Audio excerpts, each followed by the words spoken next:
Bismillahirrahmanirrahim. Assalamualaikum warahmatullahi wabarakatuh. Selamat pagi sahabat religi. Selamat datang di program Fakawai Habar atau Bincang-Bincang Kantor Kementerian Agama Kabupaten Serang bagian Timur. Saya selalu senang sekali bisa menemani Anda dalam episode kali ini. Kita akan berbincang dengan salah satu pegawai ASN Kantor Kementerian Agama Kabupaten Serang bagian Timur yang baru saja kembali dari Tanah Suci untuk menunaikan rukun Islam yang kelima, yaitu ibadah haji.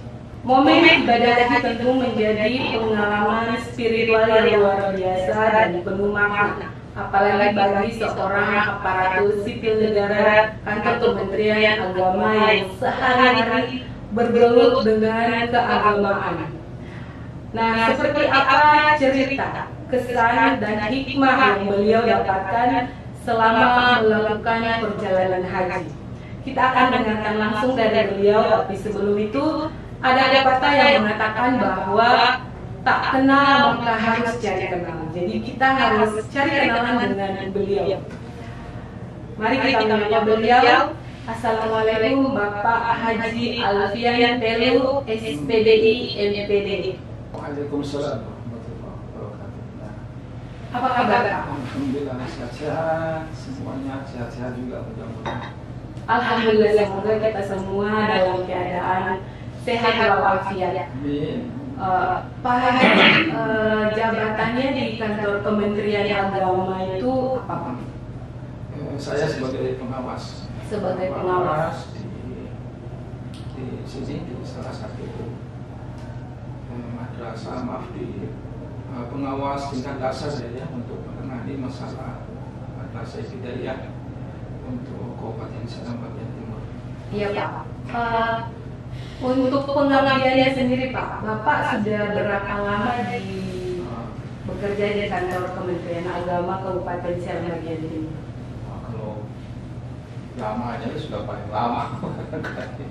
Berapa tahun Pak? Kalau tidak salah ini sudah 15 tahunan, ini sudah sekitar 15 tahunan lah. Oh iya, berarti sudah lama sekali ya Pak? Ya, sudah lama. Senior lah kalau di sini. Iya Pak. Ya Pak, untuk perjalanan haji kemarin itu untuk pertama kali kah atau sudah sekian kali Pak? Oh, kalau untuk haji ya tentunya baru pertama. Baru pertama ya Pak. Kalau untuk menginjakkan kaki di Tanah Suci mungkin sebelumnya Bapak sudah pernah ibadah umroh atau belum sama sekali? Berarti baru pertama kali ya Pak? Iya.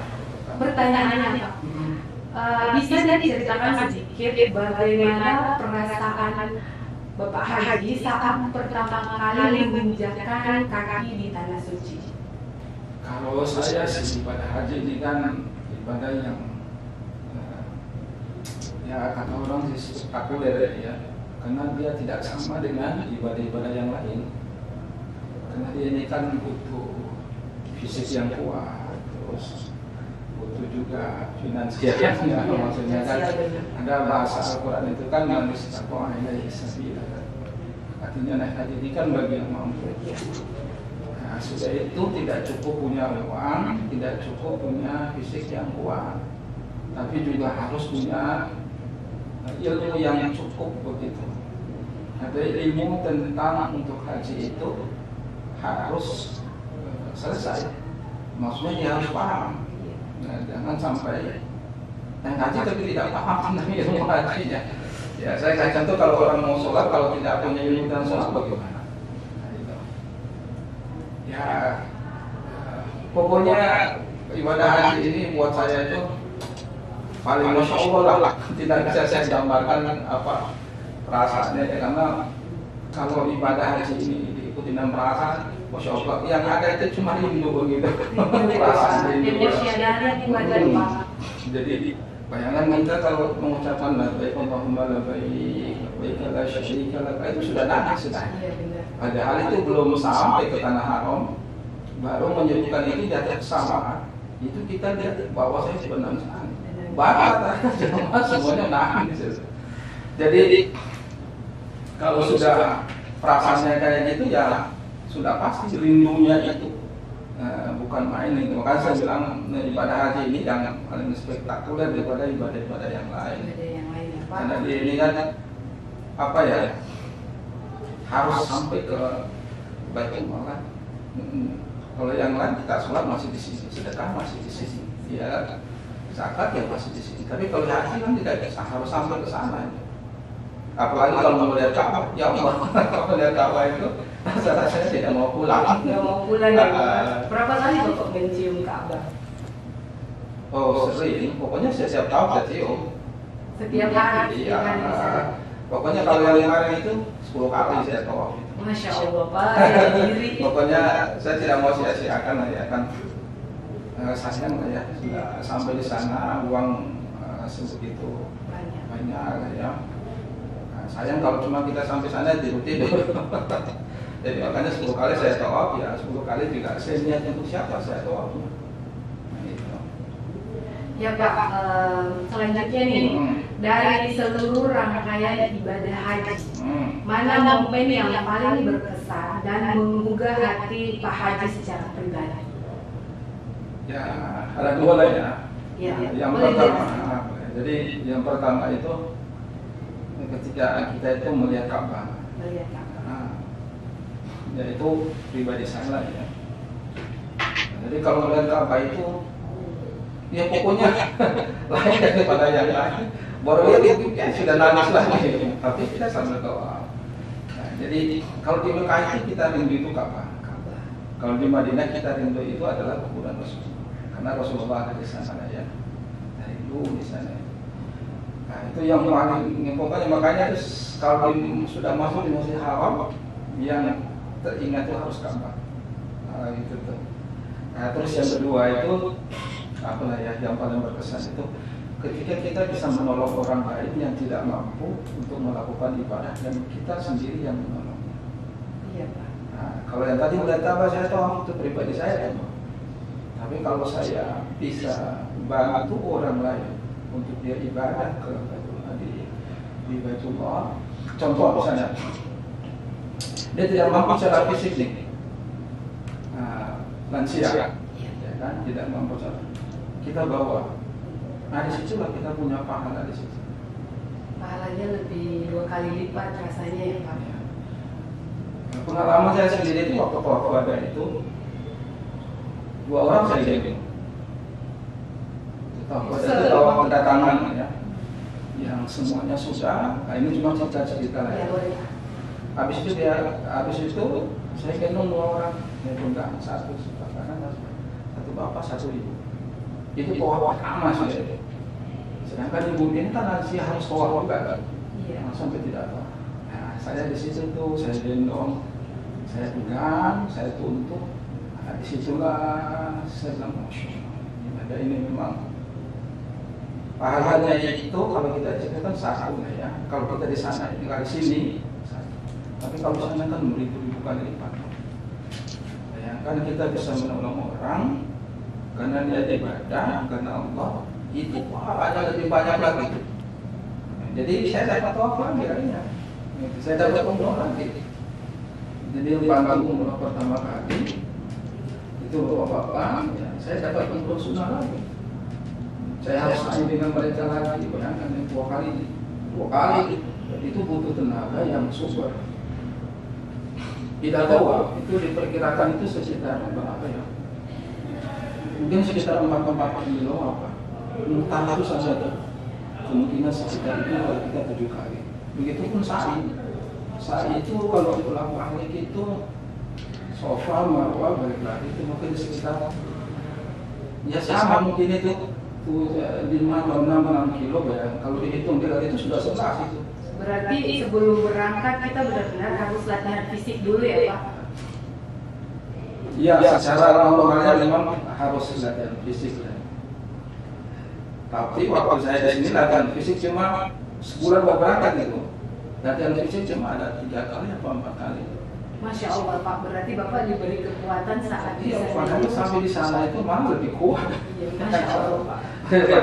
Padahal cuma latihan di sini sebulan 4 kali. Setelah sampai di sana itu amalan lebih kuat begitu tuh. Memang ya begitulah kalau ibadah haji itu ya dia berbeda dengan yang lainnya. Hal-hal yang tidak kuat secara fisik kadang-kadang di sana itu tidak kuat. Iya. Itu dibantu oleh Allah. Berangkat juga dari niat sih. Iya. Ketulusan niat kita dalam beribadah ya Pak. Iya Pak. Selanjutnya nih pasti ada tantangan selama di sana, baik secara fisik maupun mental. Bagaimana Bapak Haji menghadapi ujian-ujian tersebut selama berhaji?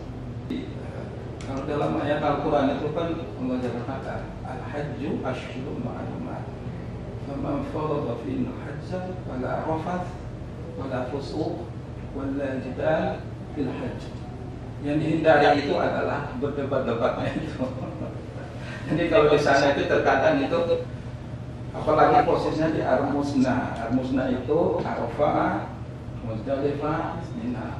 Itu tempat itu orang itu bakal melawan kalau saat kondisi itu tempat orang itu berdebat. Nah, kita di situ tuh yang paling beratnya di situ. Tantangan secara pribadi lah ya. Nah, ada di situ. Jadi kadang-kadang tidak terasa kita sudah berdebat dengan orang. Nah, padahal kita disuruh dilarang untuk berdebat. Iya, karena di situ tuh kata orang itu di situ iblisnya banyak. Kalau kita datang tuh iblisnya saja jenderal semua. Jadi terkadang kita tidak mau berdebat, tapi nanti ada orang lain yang datang untuk memancing kita untuk harus emosi. Harus emosi ya Pak. Jadi keteguhan imannya itu di situ diuji ya Pak. Baru kalau di Arafah itu kan tidak ada lain kecuali zikir, baca Quran, berdoa, zikir, baca Quran, berdoa, gitu kan. Ya tapi kadang-kadang juga itu dilewati. Kalau saya lihat gitu ya. Ya itu ya kendala secara pribadi ya. Memang di sana itu ada yang kendala secara umum lah ya. Itu waktu posisinya kita itu di Muzdalifah maupun Mina. Itu orang berjubel tuh harus menunggu antrian. Itu bayangkan saya berdiri dari jam, kalau tidak salah itu jam 1 apa? Jam 1 malam. Jam 1 malam. Sampai subuh jam 4. Berapa jam itu? 3 jam. 3 jam. Harus berdiri. Bayangkan. Nah, sekarang kita berdiri 3 jam tidak boleh duduk dan tidak boleh buang air di situ. Buang air posisinya harus ngantri dari belakang. Nah, 3 jam itu berdiri. Itu nunggu itu mobil itu. Ternyata mobil sudah tidak ada juga. Artinya kita harus jalan kaki dari Muzdalifah ke Mina. 6 kilo jalannya setelah berdiri 3 jam. Masih ada kekuatan untuk jalan. Tapi buat saya itu ujian saja. Oh ya, artinya kendala yang memang jemaah haji harus hadapi. Gitu. Karena selalu dimudahkan oleh Ya. Allah Subhanahu wa Ta'ala. Nah, nanti pulang lagi dari Mina menuju hotel kan sudah dari Kumpul semua sudah selesai. Nah itu mau ke hotel pulang. Ke hotel. Nah, sudah ambil nafas awal semuanya sudah selesai mau ke hotel berdiri lagi. Padahal itu paling dekat itu dari tempat menunggu mobil ke tenda. Cuma 100 meter atau 200 meter itu sekitar 4 jam lagi nunggu. 4 jam. Jaraknya cuma 200 meter atau 100 meter paling dekat. Tapi itulah jumlah orangnya itu. Berdesak-desakan ya Pak? Dengan mobilnya sudah jarang, baru manusianya padat. Gak bisa dibayangkan. Nah, cuma buat saya itu ujian. Nah di saat itu ada juga yang berdebat sih sampai emosi orangnya sampai berteriak-teriak, bayangkan itu. Sesama para jemaah haji ya Pak? Sama. Ada yang di depan saya itu berantem dulu. Bayangkan itu. Nah di situ kita punya ujian ya. Makanya kemarin kan sempat viral itu tentang khusus kita dari Muzdalifah ke Mina ke Muzdalifah. Tapi kalau saya pribadi itu hanya ujian. Ujian yang kecil saja itu. Ya, tidak bisa bayangkan kalau kita di Padang Arafah, di Padang Mahsyar, semuanya berdiri dan harus menunggu kita dihisab. Berapa tahun? Baru hisab itu tidak satu jam 2 jam, tunggu sampai bisa saja 70 tahun baru kebagiannya punya hitungan amal. Giliran. Iya, gitu. Nah, kira-kira begitulah. Iya, iya Pak. Ya. Apalagi Selanjutnya Pak, sebagai seorang ASN di Kementerian Agama nih Pak, apakah ada nilai-nilai atau mungkin pelajaran dari ibadah haji yang ingin Bapak terapkan dalam menjalankan tugas sehari-hari di kantor? Oh ya, kalau saya sih pertamanya disiplin lah ya. Disiplin ya Pak. Kalau di sana itu harus disiplin betul. Di waktu berjamaah, di waktu sholat kita sholat. Tidak boleh menunda-nunda. Ya, terus yang kedua, selain kita itu disiplin, berarti kita itu Bersabar mungkin ya Pak. Mengawali sesuatu dengan niat yang baik. Iya. Nah itu pasti hasilnya juga baik. Nah di sana itu niatnya itu memang niatnya kalau mau ibadah hasilnya nanti bagus. Memang tidak ada orang yang tidak ada niat yang tidak baik. Tapi nanti eksekusi juga harus baik. Nah yang berikut tentunya ini kan yang tadi yang kita bilang kita harus bersabar ya. Pekerjaan ini kan tidak pekerjaan mudah ya dari haji. Memang pekerjaan yang butuh super sabarnya itu tingkat atas. Tapi ditingkatkan lagi ya Pak. Apalagi kalau kita di pekerjaan di ASN ini kan pekerjaan banyak. Kadang-kadang dimarahi, kadang-kadang atas saja marah-marah kita. Kadang-kadang anak buah yang bikin kita emosi. Dan memang harus semuanya bersama. Harus bersabar dalam tekanan gitu ya Pak. Ya, tidak boleh marah-marah. Iya. Nah, karena Rasulullah kan bilang, la tabdok manakan jannah. Jangan marah-marah. Kalau marah-marah itu tidak ada solusinya. Ya. Selanjutnya nih Pak, apa pesan atau nasihat dari Pak Ustadz bagi sahabat religi di rumah atau dimanapun berada yang bercita-cita untuk menunaikan ibadah haji? Jadi pesannya untuk sahabat religi Pak. Harus menabung ya salah satunya. Jadi yang jelas gini ya, Allah jelaskan itu dalam surat Al-Imran itu, walillahi 'alan nasi hajjul baiti man istata'a ilaihi sabila. Dan bagi manusia itu ada kewajiban untuk dia berhaji. Karena haji itu bagian daripada pilar rukun Islam. Ya, rukun Islam yang kelima. Man kafara fa innallaha ghaniyyun. Dan barang siapa yang mau dia pikir maksudnya mampu ini toh, tapi dia tidak mau berangkat haji. Ya Allah cuma bilang, Allahu ghani hamid, Allah itu maha kaya daripada usia. Lalu apa namanya? Waktu saya haji itu tidak semua orang itu dari orang kaya loh. Artinya fenomena yang sering saya ngobrol dengan beberapa jamaah haji. Ada yang pilot. Saya tanya sama dia, kenapa tidak mau haji dengan yang mampu contoh kayak haji plus. Oh, haji furoda. Bukan plus. Oh, furoda lain. Ya, Pak. Saya tidak mau. Saya mau dengan haji reguler yang harus berdesak-desakan. Karena itu nikmatnya kita ada di situ.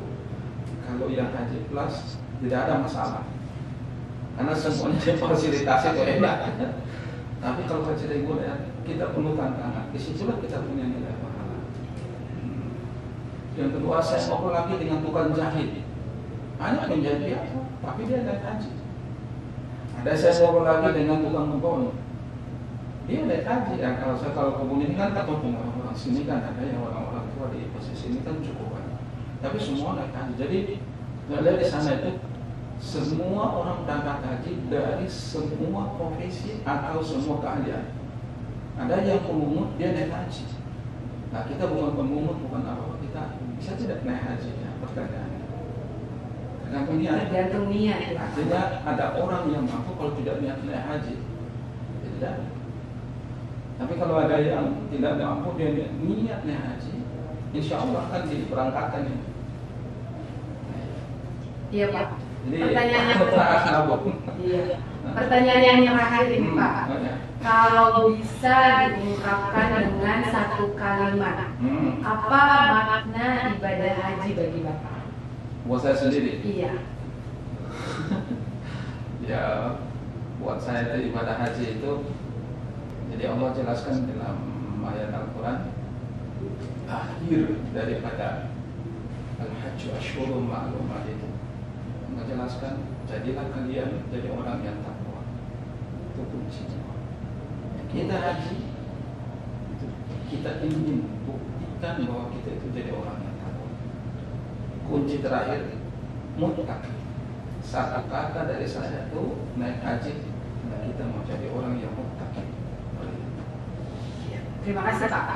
Masya Allah ya, sungguh banyak pelajaran dan inspirasi yang bisa kita ambil dari perjalanan haji Bapak Haji Alfian Melu. Kalau boleh saya simpulkan nih Pak, mulai dari ketulusan niatnya dulu harus kuat, kemudian kekuatan spiritual yang membekas saat menjalankan rangkaian ibadah haji, dan nilai-nilai yang bisa diterapkan di dalam kehidupan sehari-hari, di dalam kehidupan sehari-hari.